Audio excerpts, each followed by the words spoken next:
The following is a production of Cary TV, the Town of Cary's government access channel.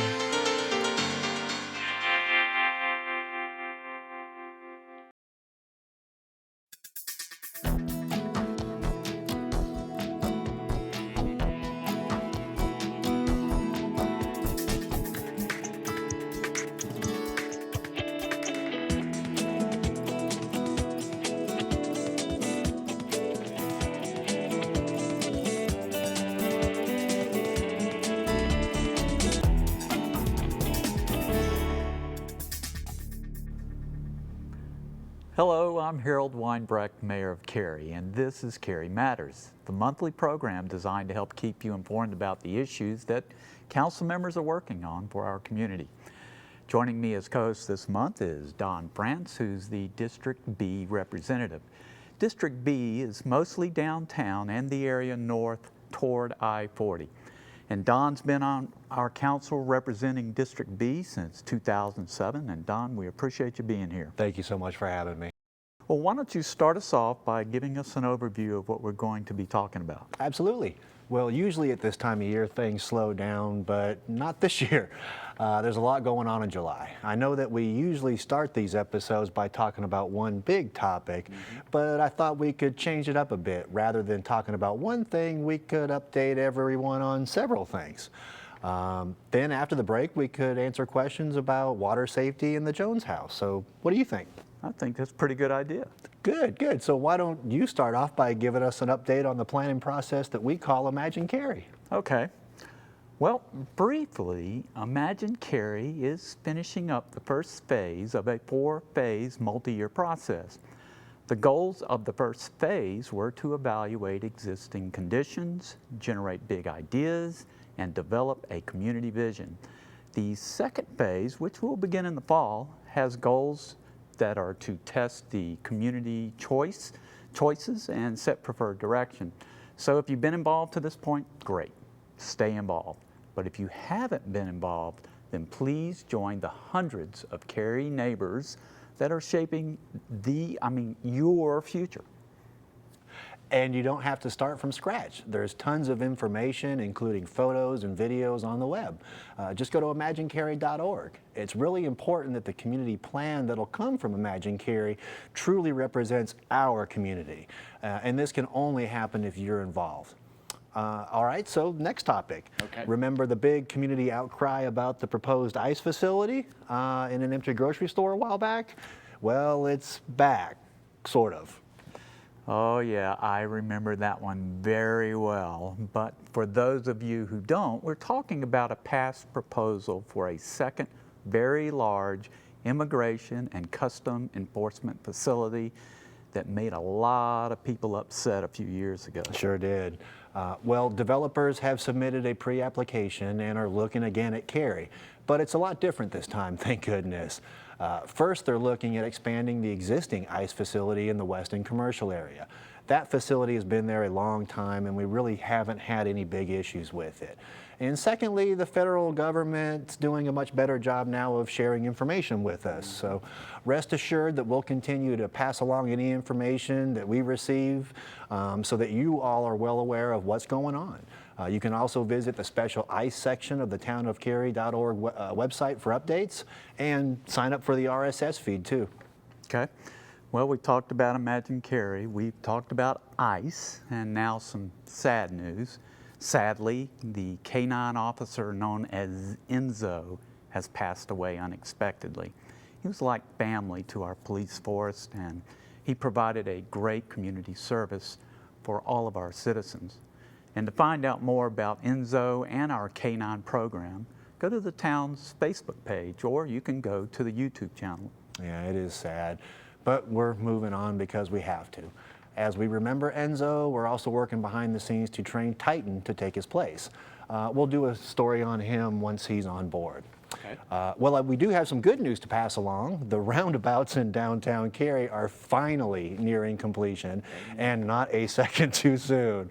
As someone whose business was impacted, I can't tell you how glad I am that this is finally finishing up.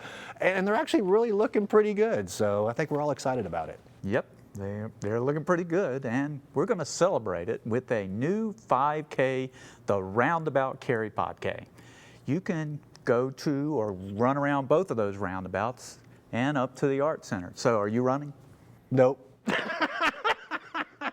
I think I'll just hang out at the shop and have an ice cold drink or something and wave at y'all when you go by.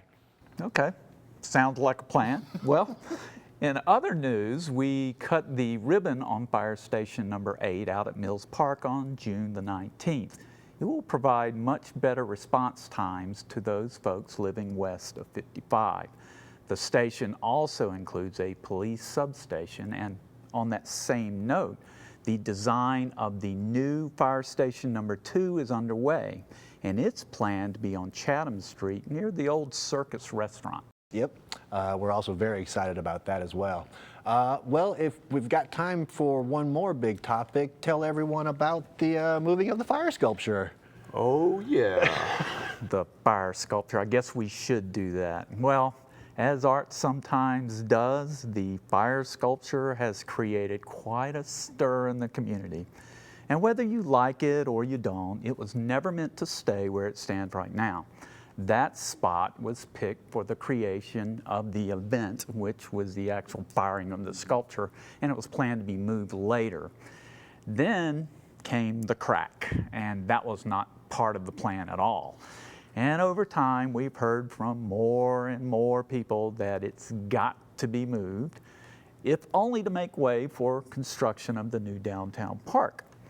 So with input from our staff and from our Public Art Advisory Board, the council voted to move that sculpture to the former water tower site on the Kildare Farm Road area near Pleasant Street. And that's the actual site of a future pocket park. And the pocket park was planned to be a gathering place, and what a better piece of art to have at a gathering place than a piece of art called the meeting place. So there was a lot of controversy on this piece of art. Some people believe that this piece of art had no value at all, and they're appalled that we spent money on it, and they're appalled that we're spending more money to move it. And while I'm not artistic at all, I do very much believe and respect the arts. I believe diversity is one of the strengths of Cary, and that includes diversity in all artistic tastes. And while many people are passionate that they don't like this piece of art, there are many people that are passionate about having it in Cary. I believe the permanent home for this piece of art is a good thing, and it will serve all of our citizens well. Agreed, and I'm just glad to finally have this behind us and have a new permanent home for the sculpture so we can actually start focusing on the downtown park. There you go. That we're all very excited about. And I also want to give a shout out to the Arts Council for helping out with donating the cost, or half the cost of actually moving the sculpture. Yeah, that was a very big help and a very big thank you for that. Well, coming up after the break, we're going to tackle some of the questions we've been hearing from you.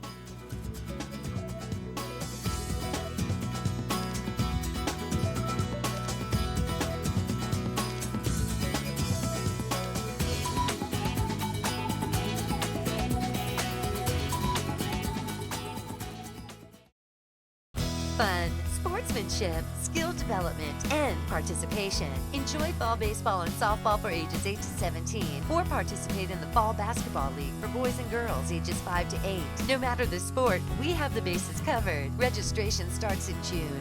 Contact the Cary Parks Recreation and Cultural Resources Administrative Office at 469-4061, or visit any Cary Community Center for more information. The Town of Cary wants you to laugh, learn, and play where you live.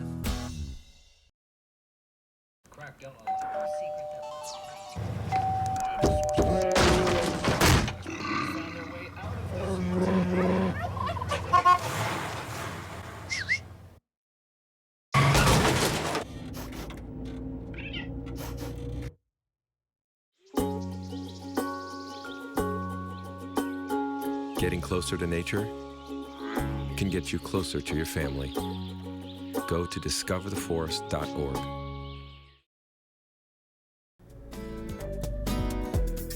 Thanks for staying with us.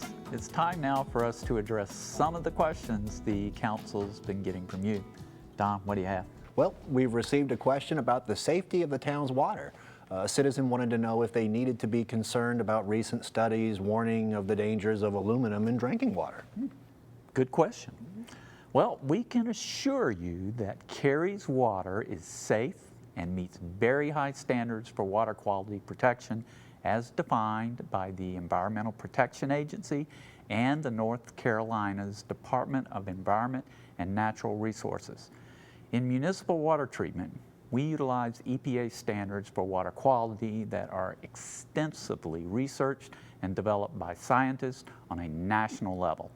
While the EPA doesn't regulate aluminum, it does have recommended thresholds, and Cary's levels for aluminum are well below EPA's line. In fact, Cary's water contains less than 30% of the threshold for aluminum. It's also important to note that Cary's water treatment process utilizes an advanced multi-barrier treatment approach and complies with the highest standards for water treatment. In fact, Cary's water treatment process has been recognized for meeting higher standards by the Partnership for Safe Water for 9 years running. How's that for an answer? Tastes pretty good too. Yeah. Well, we've also received a lot of questions and comments about the Jones house on the corner of Academy and Dry. Most of the questions want to know, why is the town involved with this property? That's a good question too, and since you're the downtown rep, why don't you handle that one? Okay. Well, years ago, the council made downtown revitalization a very high priority. And sometimes public involvement and commitment is necessary to trigger private investment. The purchase of the Jones house was one of those several strategic land purchases targeted by our former downtown development manager to help jumpstart our downtown redevelopment efforts. It's a significant historic structure also. It's over 100 years old. It's one of 37 structures within the Downtown Historic District, which is on the National Register of Historic Places. It's so important, in fact, that the Friends of the Page Walker, Cary's Historic Preservation Advocacy Group, has designated the Jones house as one of those lay down in front of the bulldozer houses. Wow, hope they don't do that. But unfortunately, the house, which is directly across from the Art Center, for those of you who are wondering what the Jones House is, and our future downtown park, it's in very bad shape. And it creates a very negative influence on our ability to attract private investment downtown. The house has almost deteriorated to the point where it's no longer salvageable, which it's a shame. So, Sure is. Wow. Needless to say, this is a very important structure in our downtown and in our town as a whole. Absolutely, it sure is. And we also worked very hard to negotiate the sales price below what they were asking for the house to try to get the best deal we could. Yeah, that's always important. Well, when the renovations are complete, I know it's going to be a great addition for our citizens. Well, coming up after the break, we're going to give you some insights into what's going on at Town Hall during the month of July and how you can be involved.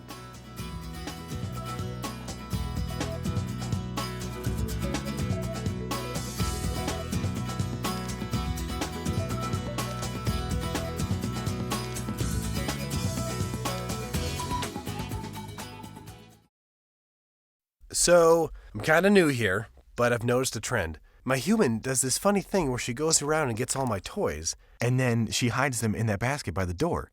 It's like, hello, that's where you put it last time. You were the worst at hide and go seek.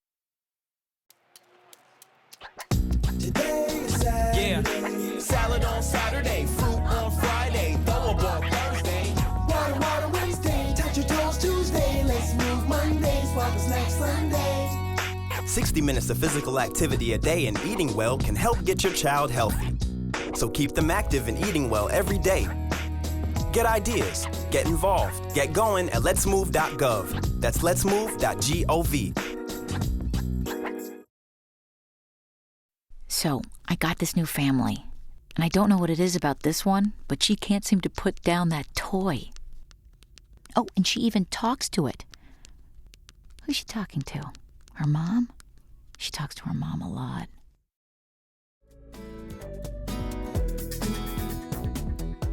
We're back. In this final segment of Cary Matters, we want to let you know what's going on in July and how you can be involved. Don? Well, July is one of our crazier months during the year in terms of scheduling, starting with the town offices being closed, obviously, on Thursday, July 4th for Independence Day. Check out the town's website to see how you might be affected by any changes to your solid waste collection schedule. The council standing committees both meet in July, but not on their regular days. The operations committee is on Wednesday, July 3rd, and the planning and development committee meeting is set for Thursday, July 11th. And our only regular council meeting is on Thursday, July 25th. Wow, so things are really different this month. bit. And speaking of different, we have not just one, but 2 work sessions in July. The first, which is on July 11th, following the Planning and Development Committee meeting, is to check on the Imagine Cary planning process. The second is set for July 23rd, during which we hope to see some concepts for the downtown park, which is exciting. We may also touch on the Academy Street streetscape project. Lots of stuff. There are also lots of events going on at the amphitheater and downtown, so be sure to check the town's web calendar for the latest. Well, I think that's it for this edition of Cary Matters. We appreciate your watching and hope that what we've shared has been of interest to you. Let us hear from you, as your time is important, and we want this show to be of value to you as we work to bring you, our citizens, closer to your government. And remember, help keep Cary litter-free, clean, green, and beautiful by volunteering with our Spruce program. Thanks for watching, and as always, thanks for choosing to call Cary home.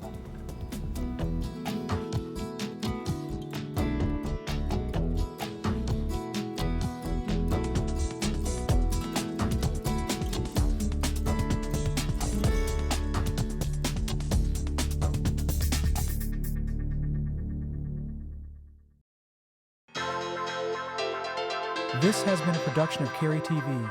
Visit the Town of Cary's website at townofcary.org.